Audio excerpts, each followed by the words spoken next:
Welcome to Ascend to Earth, the podcast where embodiment is the ascension. I'm Virginia Underwood, your co-host and sacred wisdom keeper, oracle, and earth steward.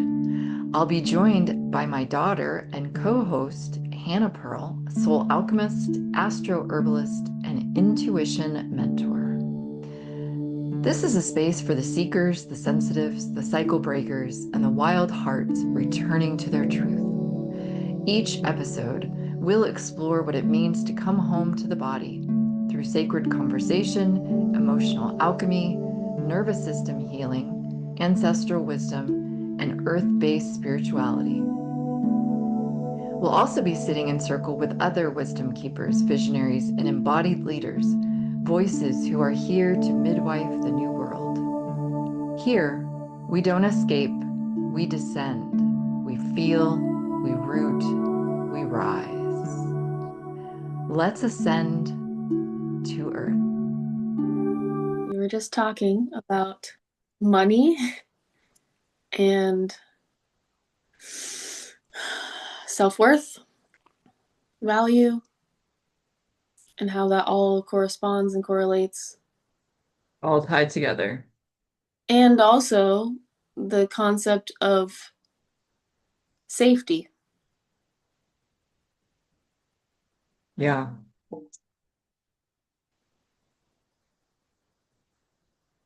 So what is safety? Well, we have an illusion of safety, right? You know, I mean, I think everybody's idea of what feels safe to them is different. I think there's the idea that having a whole bunch of money in my bank account gives me a level of security, of safety. I think living in a particular environment gives you an illusion of safety. Like if I live in a serene, beautiful environment, then I must be safe. Mm-hmm. I think that we have a lot of different ideas of what feels safe, but true safety isn't any of those things. Because I personally have walked through very poor, crime-ridden neighborhoods, and I never felt unsafe. Mm-hmm.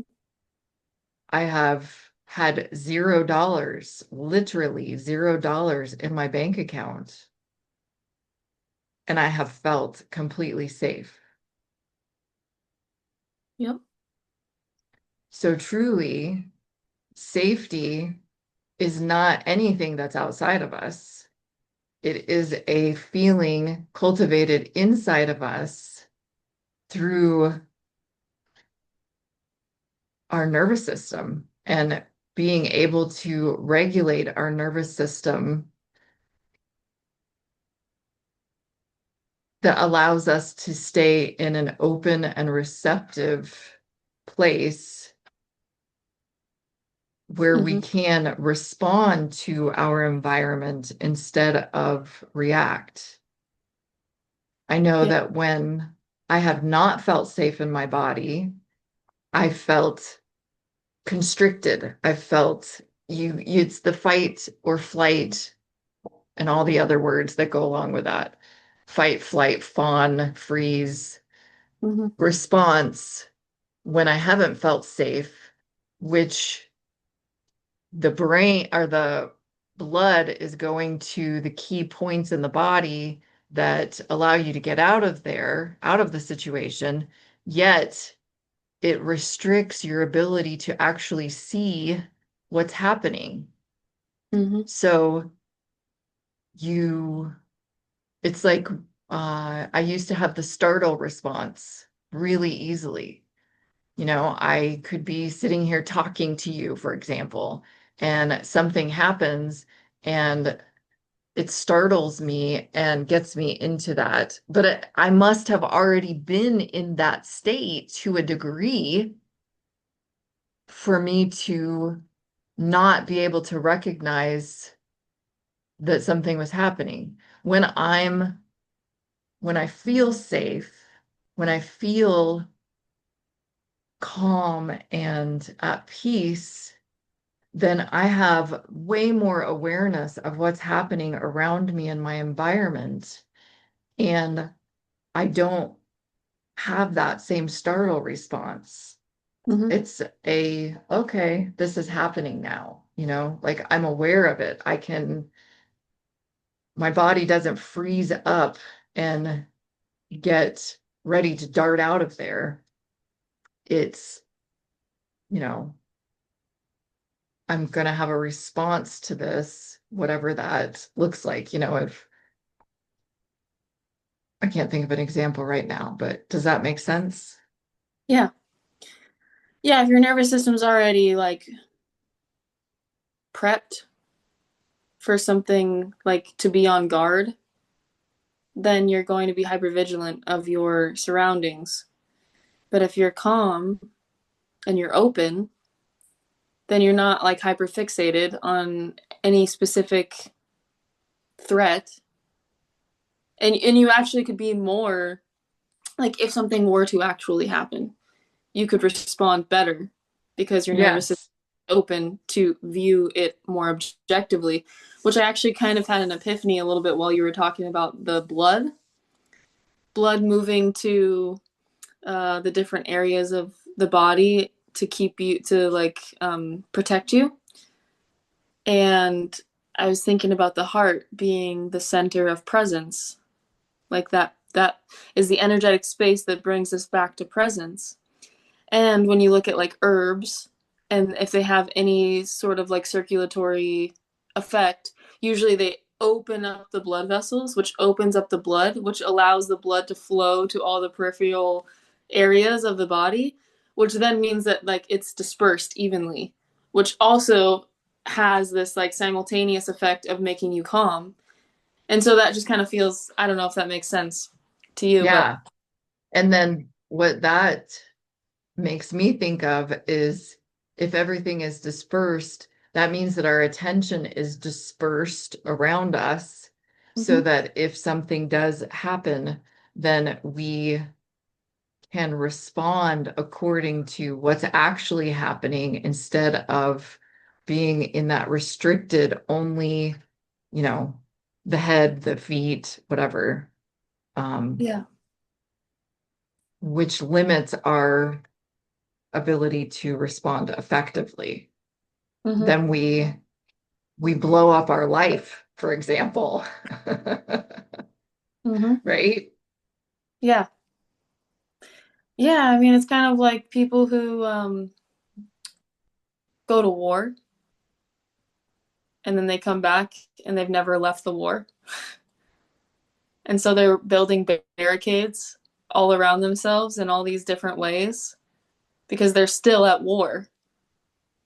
And so it's like when we don't deal with the trauma that we faced in our life, which could be like, oh, I mean, anything could be traumatic depending on your perspective. So when you don't deal with that, then you're just going to keep building walls around you to protect you from this threat that may or may not exist. And until we can accept our own internal safety, that we are the only, that we can't control anything outside of us, and that then you have to accept that anything could happen. Just you have to face your fears at that point and accept that like, hey, my worst fear could literally happen right now, but I can't do anything about that. And actually, the best thing that I could do is to be relaxed so that if it does happen, then I can respond appropriately. But I don't have to live my life in that space. Right. To be present in this moment because this moment is all we have.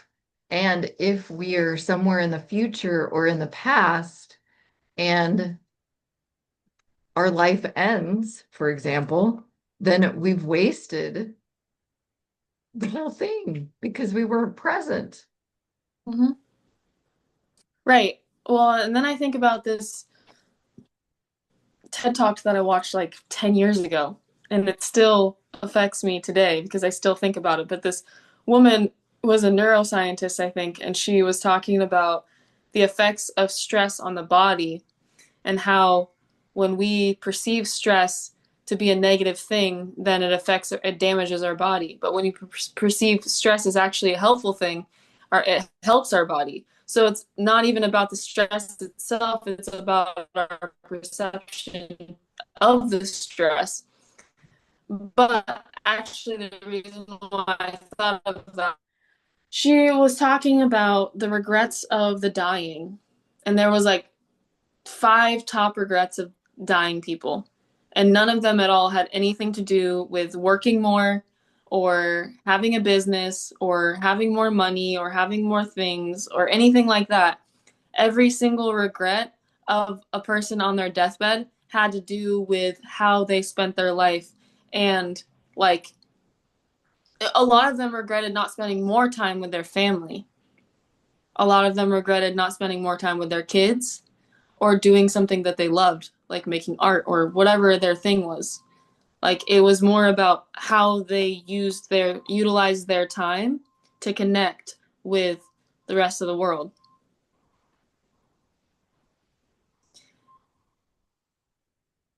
So, can we learn that lesson before it's too late?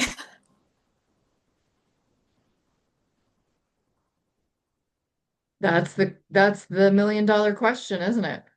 Mm-hmm. And it's very like interesting living in this world that values money over connection. And so, how can we actually have a healthy relationship, have a healthy enough relationship with ourselves where because I like money isn't the problem. It's our relationship with money and how we put it on a pedestal. Or how we uh have disdain and disgust for it. Mm-hmm. Well, yeah, because then that goes back to the sacredness and then like I feel like the definition of sacred is like anything like your level of respect that you bring to something. So if you don't see, and I feel like this is the issue in the spiritual community, especially, is that it can be rather difficult, like if like that money and spirituality don't go together because there is this inherent belief that money is not sacred. Money is evil. Money is the root of all evil. Hmm. Mm-hmm. But it's not money. Money is a symbol. It's just energy. It's something that we created and you know, it's like this Gave game. power to. Yes, we gave our power away. We give our power away and we work for money because we made money the thing. But it's like, no, money works for me. And money actually has the ability to give me more time, which time is what I value, not money. Because time I get to spend with my loved ones, time I get to spend doing things that I love, time I get to spend sharing my gifts and love with the rest of the world. So as long as I'm working for money, then I have no time to do that. But if money works for me, it actually allows me to spread more love. So money is sacred as fuck. Is it not? Yeah, I believe it is. And I believe everything is sacred. So you Yes. can't remove money from that equation. No. It's not, yeah, it's not conditional. You can't say one thing is more special than the other. Like every single thing. And I think this is cool because it's like if you look at other religions in the world, like other than like Christianity where we have one God, right? In that belief system, And then all these other belief systems have gods for everything. There's a God for every single thing. And I feel like what that does is it takes away the authority complex of saying, like, oh, this is what sacred looks like, and this is only in this one God, and this is my image of this God. And everything that doesn't look like this God is not sacred. But if we see God in everything, then everything becomes God and everything becomes sacred, even the shit, even the death, even the ugly, like, even the stuff that's like, what, like, you know what I'm saying? Like, that is Yeah. sacred too. Mm-hmm. When you take your morning shit, that is sacred time. When you, like, it's, yeah, so money is sacred. And that's been a really big thing in my journey because I have held that belief, That, switching that belief, like being able to see the sacredness in money and the sacredness, like, because it has been so, like, I felt that people that had money didn't care about the planet, didn't care about other people, only cared about themselves, only, was using their money to destroy and to kill and to, you know, all these things. And even if there are people using their money that way, isn't, if everything's sacred, then that's a part of it too. right? But if I can allow myself to have money because money actually opens me up to, like, it opens me up to be able to help the world in a different way. You know what I'm saying? Yes.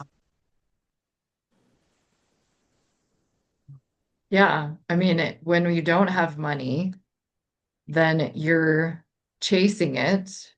You're working for it, and you're not present in this moment.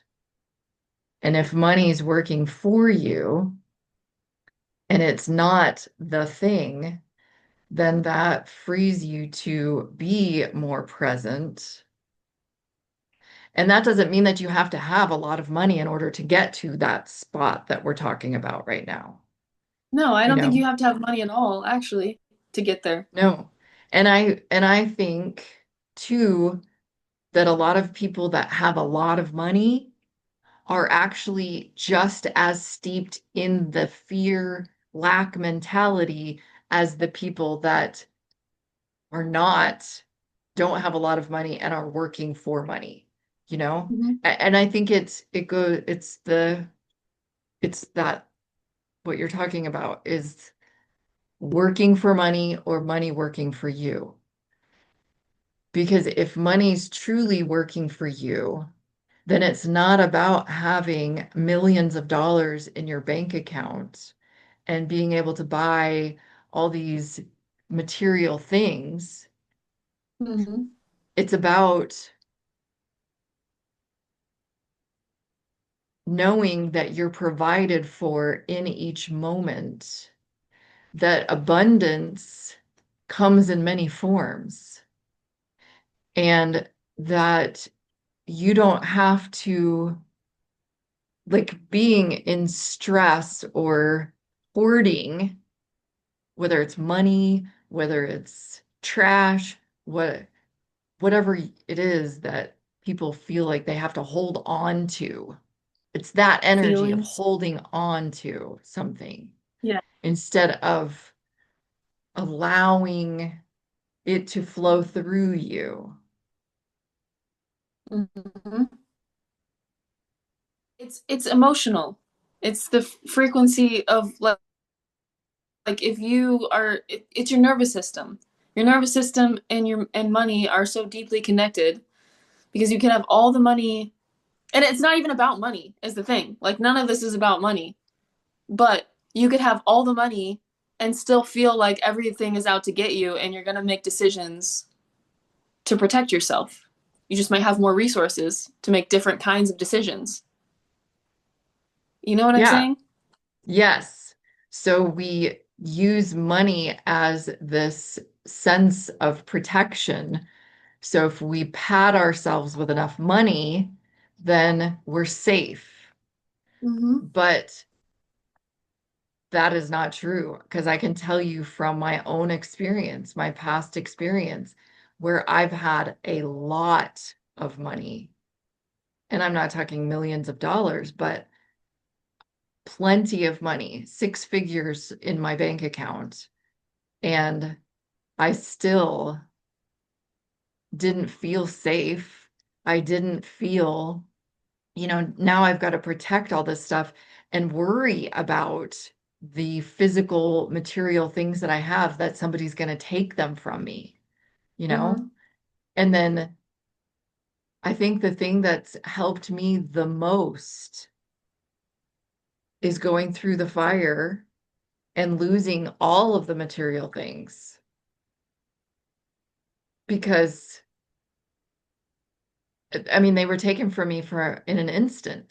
It was gone, Mm-hmm. up in smoke, literally. And yet here I am sitting here today. Somehow I was provided through that experience. I mean, we literally left with two cars and a few, like a suitcase full of stuff. That's it. Mm-hmm. All I have to my name. I didn't have underwear. I didn't have uh, Q-tips. I didn't have tweezers, like nothing. Yeah.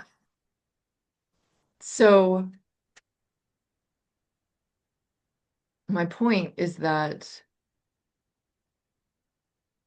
regardless of how much you have, it's not about that. It's about how you feel inside of yourself. It's how you source that feeling of safety. Mm-hmm. Yeah, I think it's more important that we have people that are safe, emotionally safe, that have money.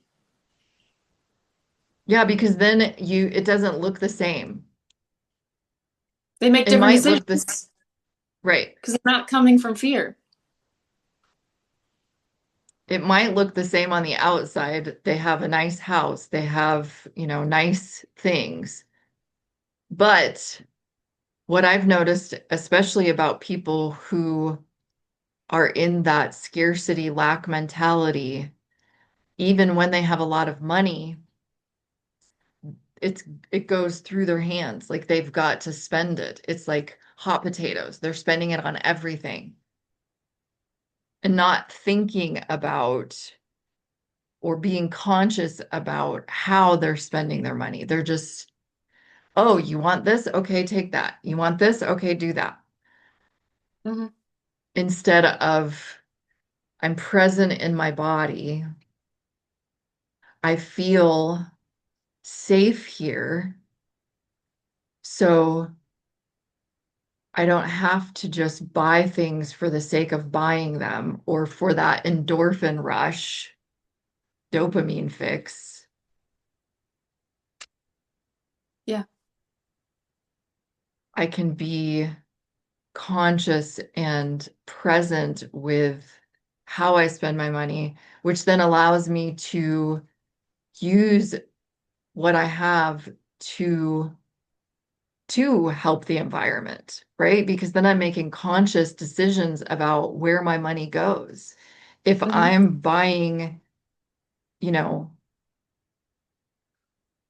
for example, the Nestle Corporation, and this is my personal opinion, but I will not support anything that that company does because the CEO talked about how he believes that everybody should have to pay for water.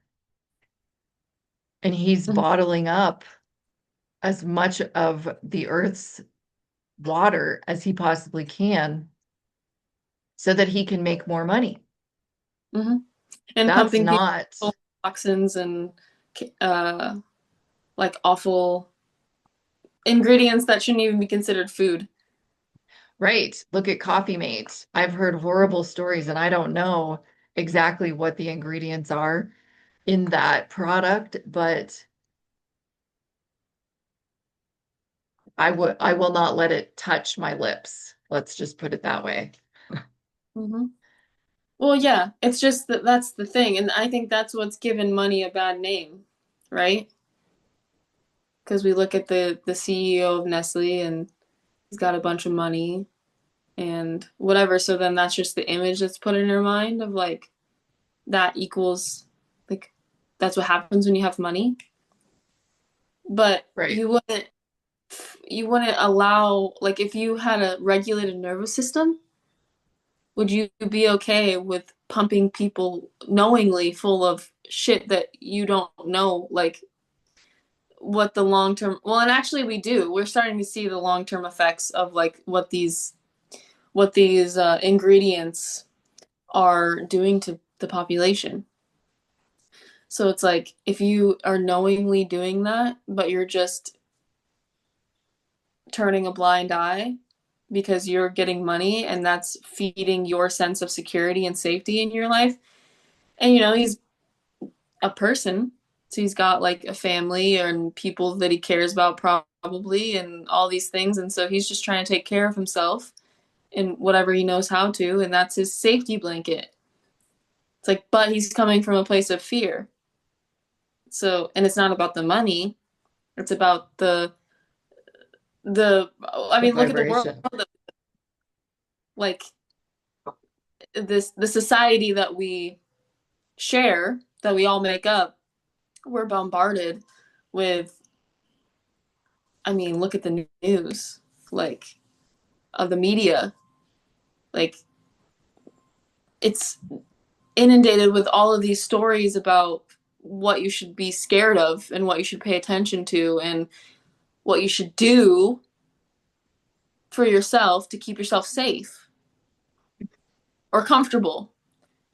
And also that goes even deeper into like, okay, is safety equal comfort? Like, no. But there's this idea that you actually, in order, in like being comfortable is a product of safety or a reflection of being safe. It's like, actually, no. No, it's okay to be uncomfortable. But that's the society or the conditioning that we've been steeped in is that comfort equals safety. Yes. So we don't like to be uncomfortable. We don't want to feel that. We don't, I mean, and it's so prevalent in our experience. People are constantly seeking comfort, which means that they are distracting themselves from the uncomfortableness that actually might open up something amazing in their life. Does that make Mm-hmm. sense? Yes, because it's the process of doing something. I was just talking to my son about this, about the dopamine.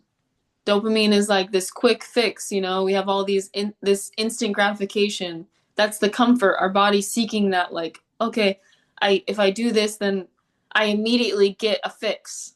I immediately get like some need met within me that wants to feel like good. I just want to feel good.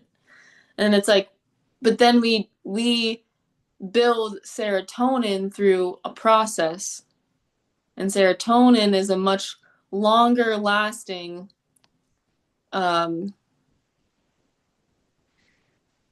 sensation. It's a much like that is this like that a serotonin is equivalent to like when you accomplish something really hard. But you had to have gone through a process in order to get to that feeling, and that feeling sustains itself a lot longer and it actually builds off of itself. So when we can accept discomfort and we can accept the process and all the parts of the process that maybe we our ego doesn't like the idea of, but like we allow ourselves to be present for it, we can actually find pleasure in that and get to that sensation of accomplishment and feel good about ourselves and what we're doing in the world. But it means that we have to face discomfort and adversity and all of these things that society around us is trying to push, like basically I see Wally, like Yes. I'm seeing Wally in my head as I'm saying this, is like it's just getting to that point where people are going to need to sit in a chair all the time and have like stimulation constantly. And I mean, it's kind of already like that. There's virtual reality and people are like uh giving up their real, like their life right here to get that instant gratification of whatever the fuck they want right in front of them, wherever they want to go, whoever they want to be with, whatever they want to do, they can have that like on their little headset. And they, so why would you want to go back to this reality, which, you have to work, you have to do things. You have to And feel things. yeah, does that not go back to like the top 5 regrets of the dying, that like they all regretted the time that they didn't spend doing what they love or being with people that they love? So is it not about what you do? It's what you do, the actions that you take. It's what you do and how you feel about what you do in this world that's important. So then it's like asking yourself, what are you doing right now? How are you living right now? That's a reflection of what you want to do in the world.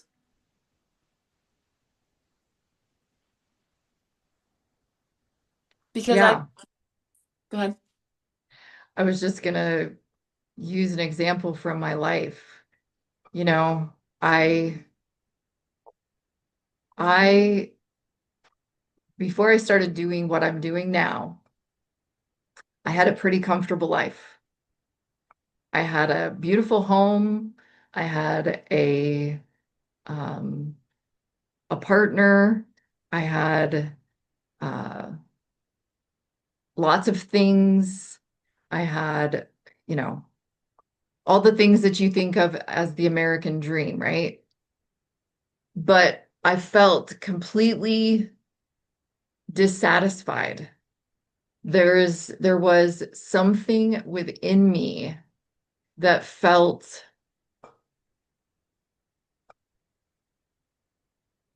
off, we'll say.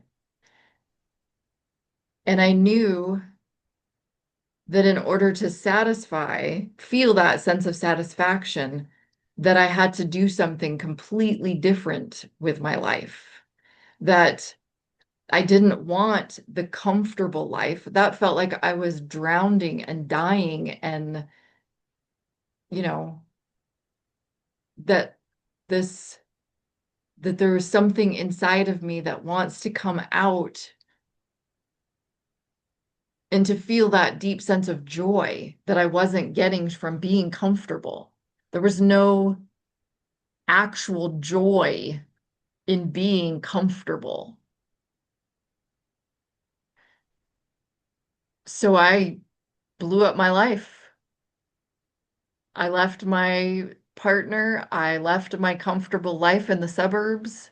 I went in a completely different direction. I started, I mean, I got in touch with that deeper part of me that wanted something more, that wanted to experience actual joy in my life. And it has been the hardest road I have ever taken Mm-hmm. because it has put me in some of the most uncomfortable positions. I don't like speaking in front of people. I don't want to be on a podcast talking about these things.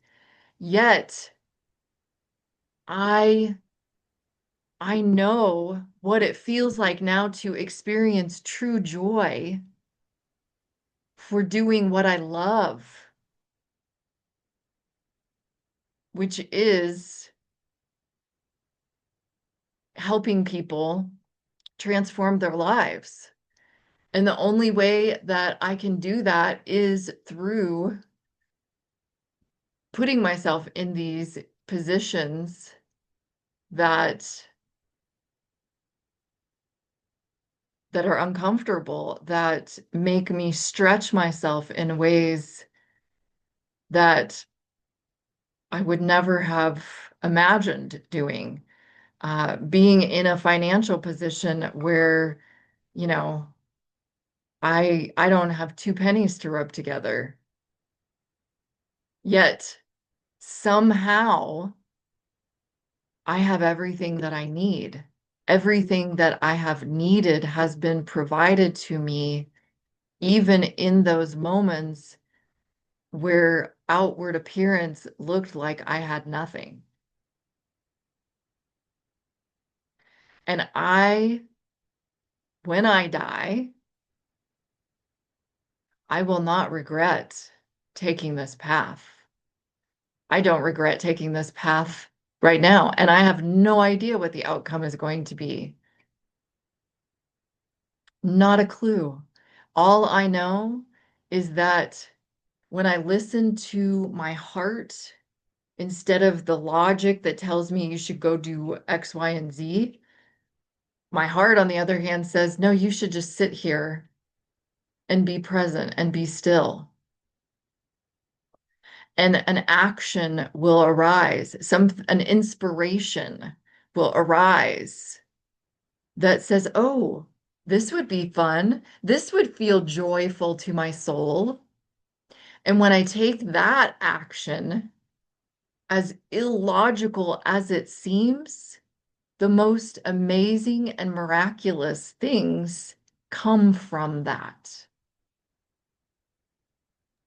Yeah, it's the That path. Go ahead. that fill my heart, my soul with that sense of purpose and joy for being alive.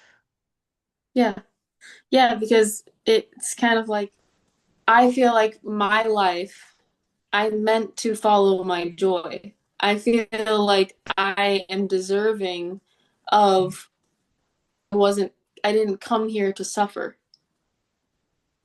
Like I'm not um and that's not to say that like I came here to experience all the feelings, including the pain and the discomfort and all these things, but like I came here to feel like the reason why I'm going to feel and I do feel fulfilled in my life is because I embrace all the entire experience and know that I don't have to stay um I have to make up stories about it and like figure it out. Like I'm here for this experience and my joy and my desires are actually my compass. They're showing me what what my path looks like, what my unique path is. Not what everybody else is doing, not what other people find joyful or what like we're meant to follow what brings us joy.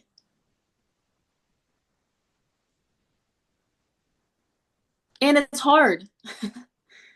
You know, like you said about the path, like choosing to take this path means that you have to let go of the outcomes. You have to let go of your expectations. You have to let go of the image in your head. And you have to be fucking present right here, right now. And you have to find joy.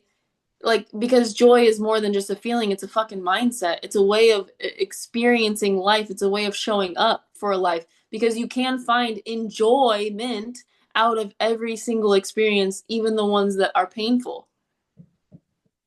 Yes. Like showing up and following your joy is like embracing the entire experience. It's being present in this moment. And being present in this moment is like, I mean, that has so many layers. Like, how deep can you go? How much, how willing are you to completely strip yourself and be vulnerable in this moment right here, right now? And embrace all that life is throwing at you. Well, and it goes back to sacredness. if everything is sacred, then the feelings of discomfort, the feelings of pain, the experience of not having outwardly all the trappings of these are all just as sacred as the ceremony, I mean, and in certain indigenous traditions, ceremony is your whole life. It's not like you start a ceremony and end a ceremony. The whole journey is the ceremony, Everything you do has intention and meaning. which makes all of life sacred. Yes. Because if you look at nature, if we are nature, and nature doesn't do anything without a purpose. There is a fucking reason behind everything that happens in nature, even if we consciously as humans don't know what that is. Nature has a reason for it because it's balancing out the ecosystem in some way, shape, or form. So if we are nature, then it's our responsibility to be conscious of what we're doing and having an intention behind everything that we do, even if it's just because you fucking feel like it. Because you might not realize that your feeling is deeply connected to, well, I mean, you are your environment. Like if you have a desire to do something, there's a fucking reason for it, and your brain doesn't have to sit there and figure out what it is because it will be revealed to you eventually. You know what I'm saying?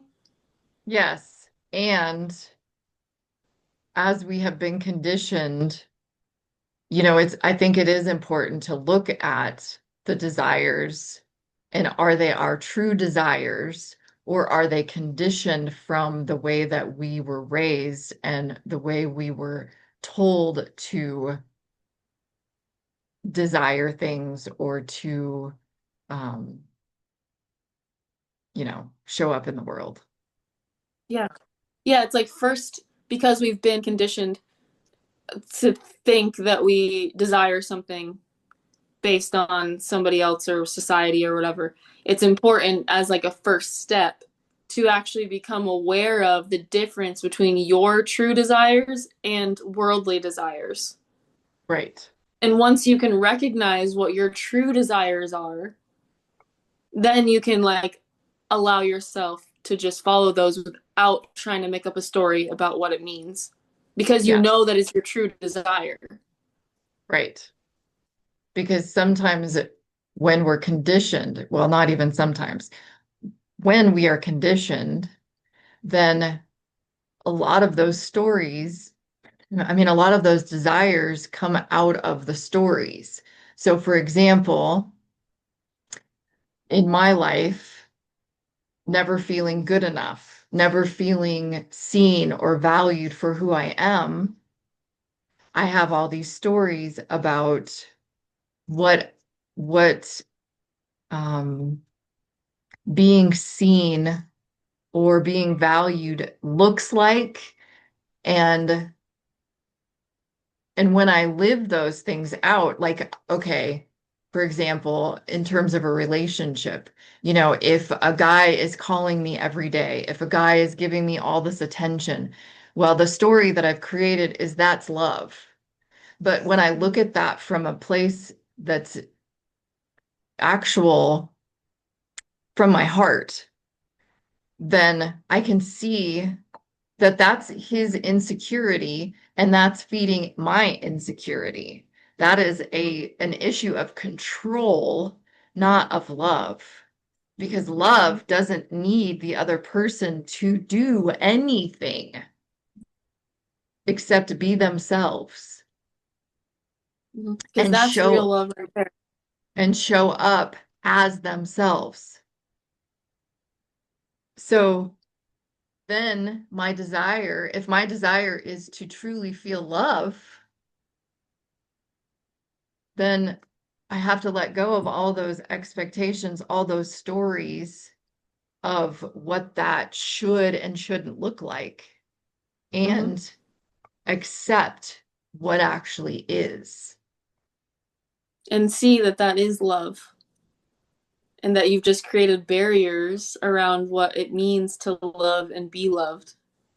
And can you allow, that feels like my childhood, like always wanting my dad and thinking that like I wasn't loved unless he showed up in a particular way. And so then I denied the love that I was being given by another man who stepped in to be that role of a father.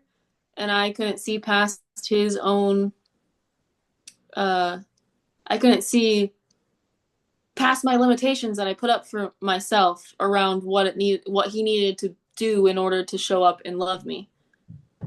And I couldn't see the fact that he did love me, and that he's actually just a fucking human dealing with his own shit, and that it had nothing to do with me, and the fact that he showed up was love. And the fact that like even my own like biological father, there it was still love, even if he didn't do all the things that I thought he needed to do to be my dad. Like he still was my dad, and it And he was still still showed love. up. And he showed up in different ways, and he just didn't show up the way that I thought he needed to, because I had an idea of what a dad looked like. And then I felt like I was robbed because I never got to have that experience. But I had the experience that I needed, and it was love. And then I was able, because I didn't get what I thought I wanted. I um I was able to see that I can give myself that. I learned how to give myself that. And so it was really actually like, no, like I was meant to give myself that, nobody else. And then in that, I've gotten to rewrite what it means to have a father and what a dad is supposed to do. And I've opened myself up to like experiencing men in a completely different way and having more compassion for the masculine energy, which then allows me to have more compassion for the masculine within me, and, not rejecting those things within Right. myself. And it's all love, like all of it. All of it. All of it's Okay. sacred, all of it's love. So wrapping this up, what what can we do to find that safety within ourselves to cultivate a different relationship with money? Mm. Well, I think it's awareness of the deeper beliefs that we hold around money. And that comes from paying attention to what your body does when you interact with money. And, it's not an overnight solution. It's like a consistency of bringing your awareness back to, I mean, paying attention to your thoughts, of course, too, but like paying attention to the signals and the message and the story that your body's telling you when you have to pay for something, or when you receive money, or whatever, whenever you're interacting with money, just bringing your awareness to that. And then also taking the time to regulate your nervous system, like after you're aware of what's happening, then you can like take the steps that you need to regulate your nervous system and show yourself that you're actually safe in this moment, with or without money. And one of the practices that I find to be really helpful for that is box breathing, putting my hand on my heart and one on my belly, and box breathing. So breathing in for a count of 4, holding it for a count of 4, and then releasing it for a count of 6 or 7. Mm-hmm. So really letting that go, then holding that for 4 and doing that box breathing, continuing that for 4 to 5 times. And as you're doing that, so as you're breathing in safety. And as you're letting go, you're releasing fear and doubt. Mm-hmm. Doing that, and then just telling yourself at the end of that, I am safe, I am loved, I am supported, or something to that effect, can and has been really helpful for me when my thoughts start to go into those, you know, loops and start to get panicky. Mm-hmm. Yeah, I feel like when I notice that I have a certain story playing and I notice that my body starts constricting to the story that I'm telling myself about what's going to happen, instead of like thinking in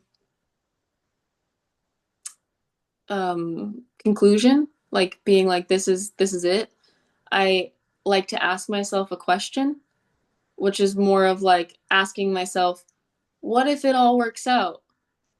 What if, instead of like period, I'm like ending everything with a question mark. And then just asking myself a question instead of telling myself a story about what's going to happen, I feel my body relax and open up. And then I feel like I'm more present in this moment because I am not making up a story about how it's going to end. I'm actually Right. allowing it to unfold in front of me. And then Hmm. I see over time that when I do that, that I'm actually okay. And that starts to train my nervous system that, like, it's not what you think. Right. And one of my favorite phrases to ask myself, or one of my favorite questions to ask myself, is something that I learned from Byron Katie years ago, which is, in this moment, do I have everything that I need? And if I Mm-hmm. am truly honest with myself, the fact that I'm here, right here, means that I have everything that I need. Yeah. Yeah. And then it's like, sometimes another practice to bring myself back into this moment is to connect to all of my senses. So then I'm like noticing what it feels like to sit wherever I'm sitting or stand or, whatever. Feel what can I smell? What can I taste? What can I hear? And that brings me back into this moment right here, which is not the outcome that I'm imagining. And so then that too, you know, I feel like that paired with like breathing is really helpful because then it brings you back into this present moment. And then you can ask yourself the question like, what if it all works out? What if this is different? And then can you Yes. open enough to allow yourself to experience something different? And that's the Yes. practice. That's the work. Just keep That's the showing up. work. Yeah. And we're not saying that if you do that, then everything at some point is always going to be peachy keen. No. It's, if you're on this planet, then it's a practice. You're going to be doing it. It will get easier. I know Mm-hmm. for me, I don't wake up in the middle of the night having panic attacks because I'm not sure how I'm going to pay my rent, you Mm-hmm. know? Somehow my rent has always been paid every single time because I'm following my desire. I'm following my true heart's calling. So it does get easier, but Yeah. it won't ever be, oh, I don't ever have to worry about. Comfortable. Right. Right. It, yeah, it's not going to be comfortable. And that's where it's like, if you can just stop, like, detach the story from the sensation and just witness the sensation within itself and get really good at just witnessing and holding space for the sensations in your body, then you actually get to see the truth of what they are and what they're showing you, and that they are not you or a reflection of anything other than like this is your body's visceral reaction to what's happening right now. And then you actually get to see all the nuances, and you can find joy in feeling the feelings even when they're uncomfortable. Because then you have the satisfaction of knowing that you're a safe ass person. Yeah. And then That when you feel safe serotonin. around, you're safe around yourself, like then your body can relax and let go and know, like, hey, I can lean into you right now because I know you got me. And then you don't need that from anybody else or anything else around you because you always got you. Yes, exactly. I think we leave it there. Agreed. All right. Thank you for joining us for another podcast of Ascend to Earth. We look forward to sharing the experience with you the next time.